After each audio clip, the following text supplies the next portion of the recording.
Alright, you nuggets, welcome to the first tutorial of X4 with Star Wars Interworlds mod 0.83. So, by special request, someone has asked me how you work X4. So I've decided, I'll do a tutorial series. And this is kind of... and I think you have a number of credits. You don't have much. You have 250,000 credits, which is not much. So, as you can see straight away from this battle outside, this is literally just spawned straight in. This is a couple of minutes old. This thingy. X4 is a pretty brutal place. And one of the hardest things you can come across is the controls of the game, and actually how to fight and things like that. So it's going to be an ongoing series of short videos where basically I'm going to show you all the kind of like tips and tricks of how you get started. Now, easiest way is, before you install this mod, do the tutorials on standard X4. It will teach you everything. But if you've already installed the mod and that's too late, or you're a big baby and don't want to do tutorials, this is how it works. So, as you see, we've spawned in this station. We have started with this TIE Vanguard, which is an okay fighter.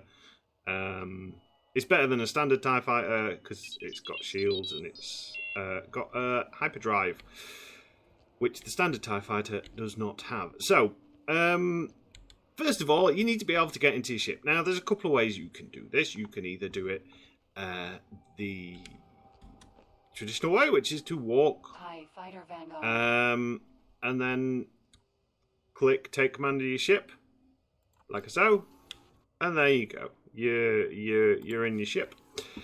Or the other way, which is the easier, quicker way. So stations are big. Sometimes you need to go see traders and stuff like that. If you press Shift and D, it will teleport you inside your ship. TIE Fighter Vanguard. So first things first then, your ship. You have your command seat. Some ships have navigation and gunnery seats. Bigger, they're just seats you can sit in. You can't actually do much from those. The command seat is the kind of like the one that you need. So you get in the ship, and then you undock, and there you go. Now we're undocked. Now it's very much a mouse and keyboard game. There's lots of hotkeys and stuff like that. So your first thing you need to do is obviously, let's talk about turning. So it's literally click and drag the direction that you want to go. So we can go that way, or we can go this way. And as you can see from the mouse, basically I'm just clicking and dragging, or we can go up, or we can go down. So that's kind of like your start. Now, I'm pretty sure most of my controls, apart from maybe one, are default. So to move forward, you can do two things. So a nice steady moving forward is your mouse wheel, your middle mouse wheel. You just roll it up. You can roll it up to full. And you're moving. So forward makes you go forward. Backwards puts you in reverse. There we go, look at that. All ships maneuver differently. Obviously, smaller ships are more maneuverable than larger ships. Strafing. So you do have limited strafe. That is your W, A, S, and D. So A, D, W goes up and D goes down. You can also rotate using Q and E. These are your kind of like core buttons for maneuverability when you start using it with these buttons and stuff like that. If you want to get up to full speed straight away, you can just hit tab, and that will engage the afterburner essentially. Brings you up to full speed, nice and quick, and then you can just basically drag and move around and stuff like that. So that's that. If you want to engage in pursuit, like your afterburner mode, so if you need to get away from someone or you want to get somewhere faster, you can hold tab, and that will basically boost your speed to the fastest speed that you can go to. But this blue bar down here is your shield.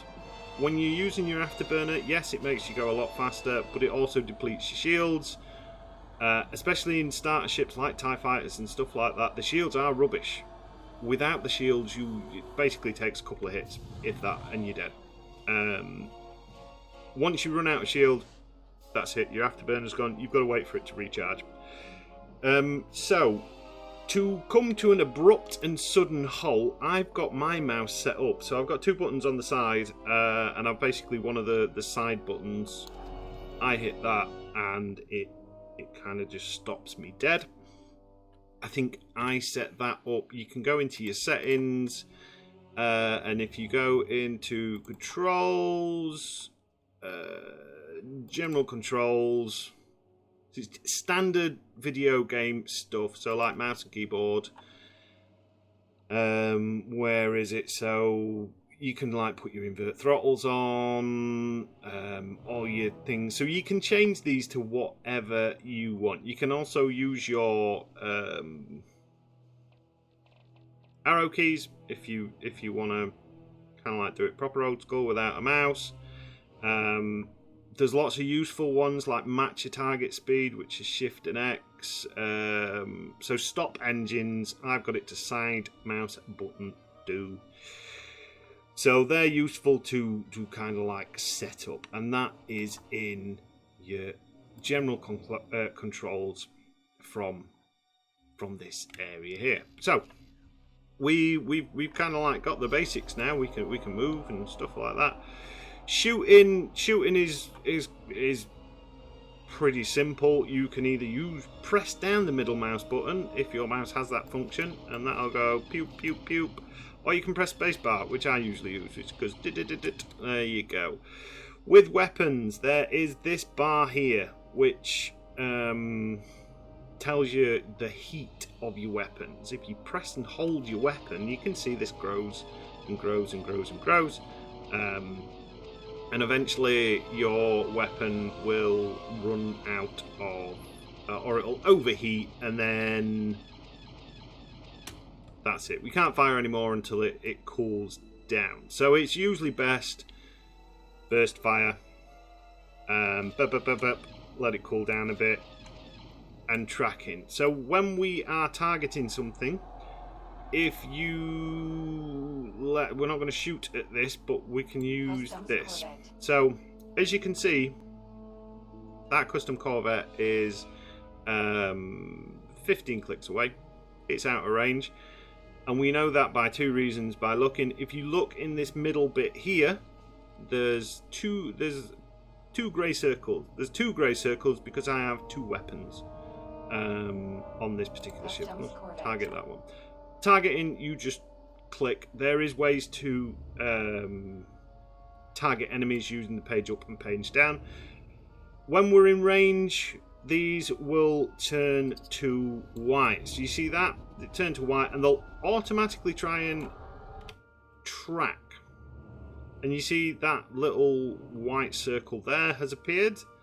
That is what we're aiming for. Now, luckily, because most weapons have got this auto tracking feature, like, you don't have to be directly pointing at it. But it is best if you can get this reticle, this little aiming circle on that one, and start opening fire, you've got a better chance of hitting the target.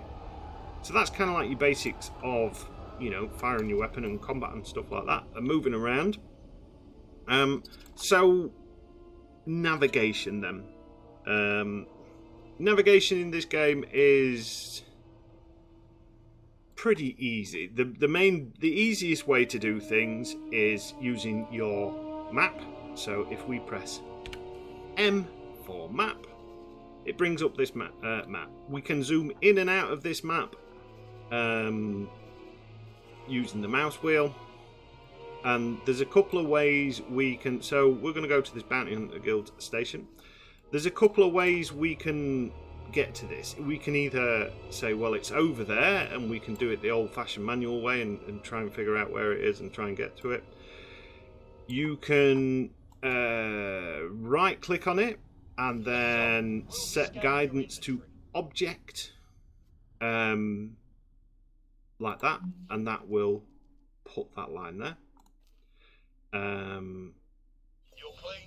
Or the other way you can do things, we just use this equipment dock, click and select it, press Shift and G, so that's Shift and G, that will basically select that. So if you press escape, you'll come out of your map menu, and look, we've got a little pointy handy dandy arrow which is going to tell us where it is. If we click on it, it tells us how far away it is, and it gives us information of what it is.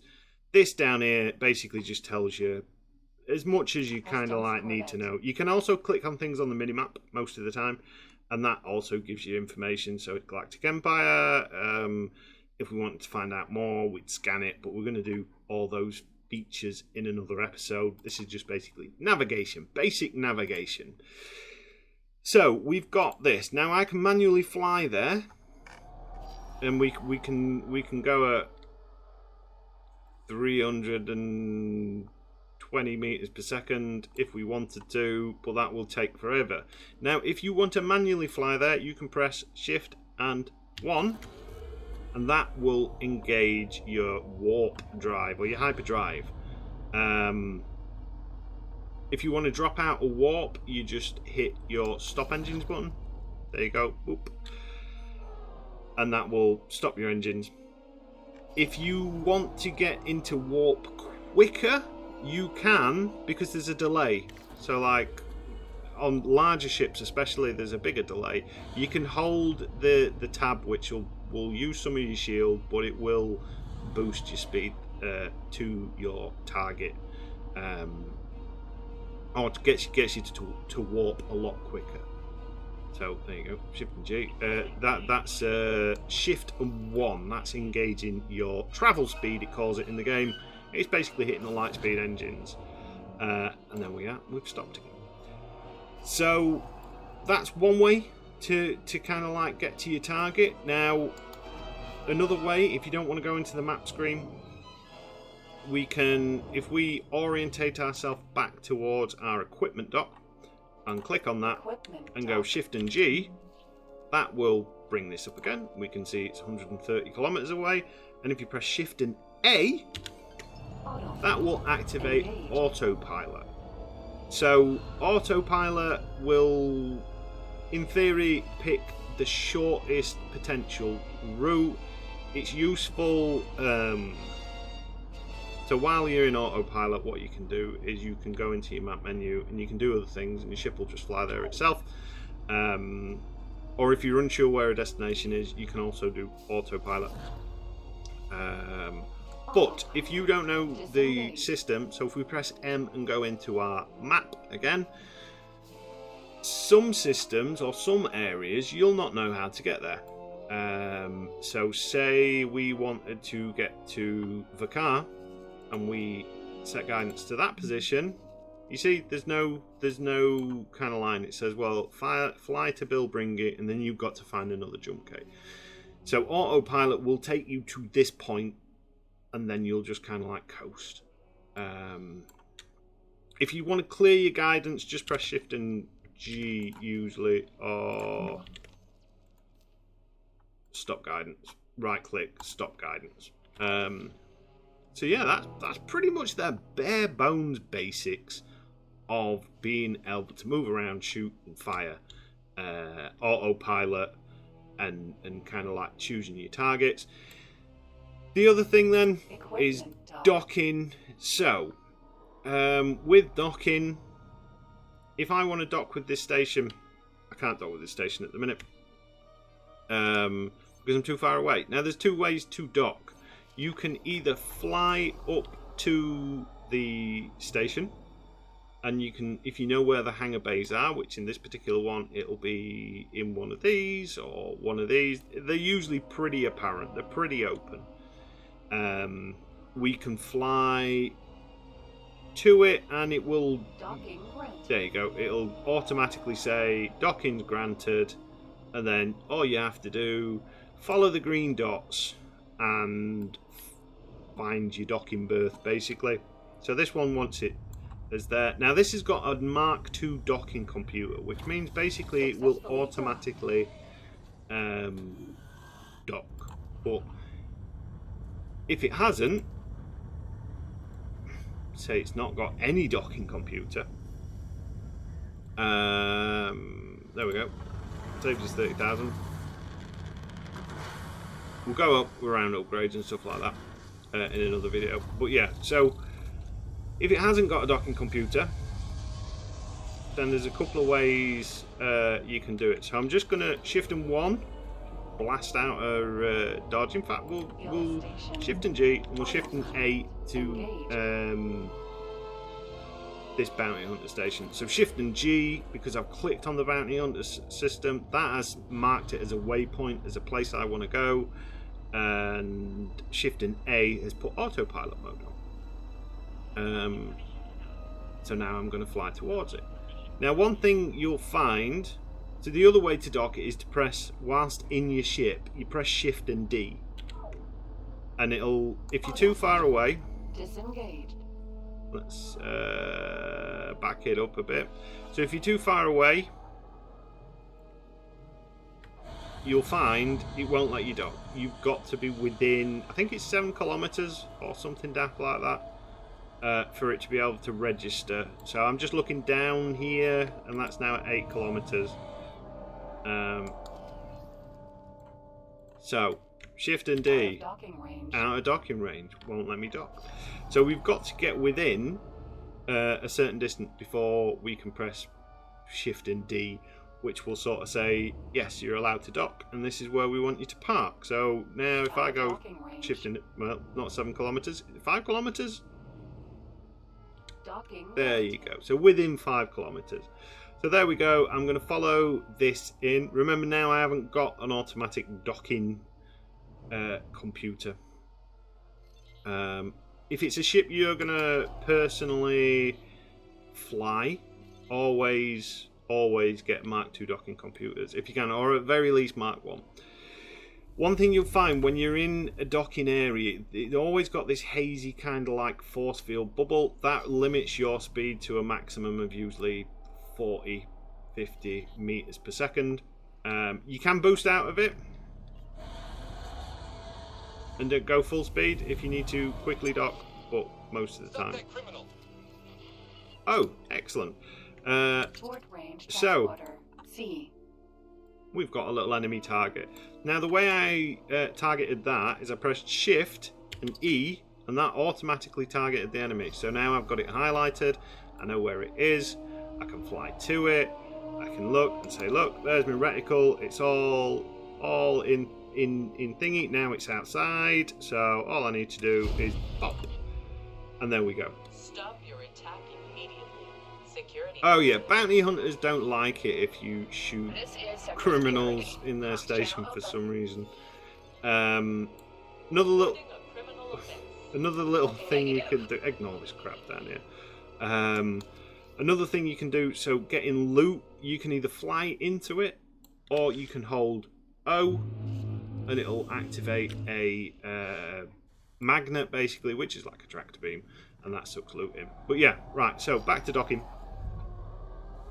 Watch out for space traffic.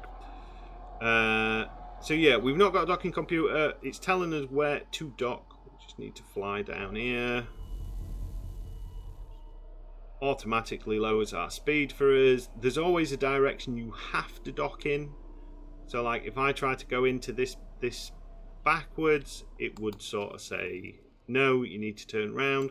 And you've got a number of different icons pop up when you're manually docking without an auto docking computer. And this will tell you where. So we need his reticle on the green. That's now green. We need to, as you can see here, you've got these two arrows. We need to have these lined up. And this one is your distance to target. So if we just crawl forward, like so. There we go. Now we've docked.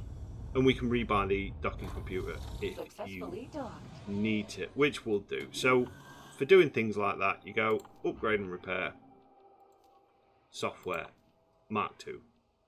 Oh wow, we're actually getting it cheaper than what we sold it for. Add to order, confirm order, a couple of seconds done. I'm going to go through all that in another video. But yeah, that is the bare bones basic of flying. So you also have, if we just click on the undock, or you can press Shift D if you want. You also have certain view modes in this particular game, which we'll talk about now when this autosave has done its thing. There we go. So if I just go backwards, we'll go out of the docking bay, so we've got a better view. So at the minute I'm in first person mode, which is really gorgeous. You've got all the graphics and stuff like that, which looks great. If you want to go into third person view, you press F2. Now when you're in F2, you can scroll around like this. That is using your numpad. So 5, if you press 5, will bring you back to this kind of like standard view. 4 moves it round sideways. 6 moves it round sideways. 8 is basically up. 2 is down. 7 is kind of like a weird diagonal. 9 opposite way. 1 opposite. 3 opposite. So you know you got your bare bones kind of like movement. If you want to display this, remove this kind of like HUD feature with all these things, say you want to get some nice screenshots and that, press Shift and H, and that gives you access to this. Never gets rid of your mouse, but if you just move your mouse down to the bottom, you'll kind of like not see it anymore.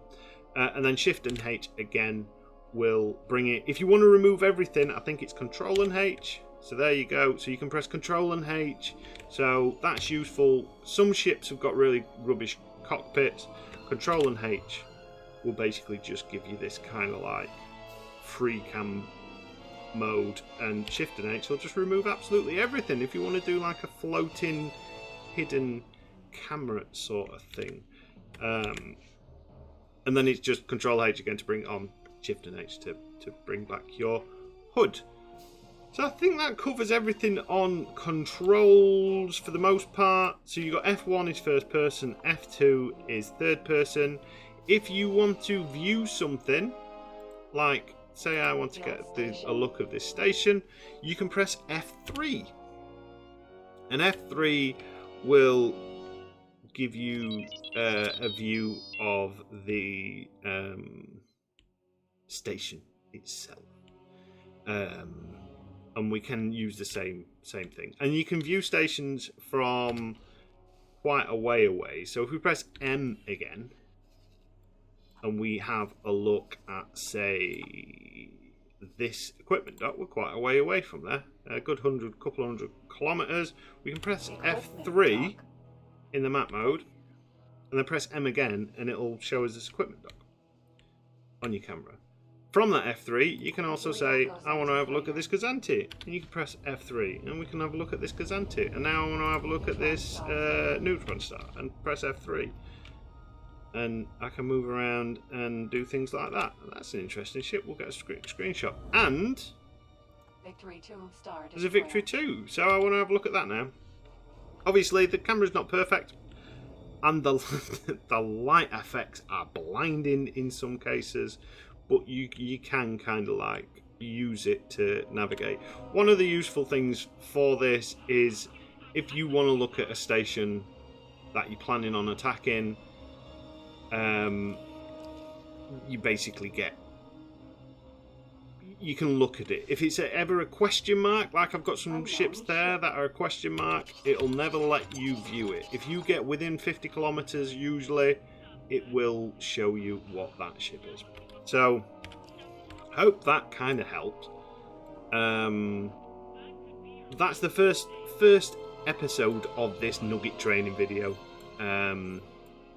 Getting people to grips with X4. I'm probably going to flit around between the different, different save files and that. I'm probably going to use the QAT Trader one for some of the stuff. We'll do the first few in this. Next one, I'm probably going to do it on the UI and missions. But yeah, so I hope some people find this useful. As ever, thank you for watching. And until next time.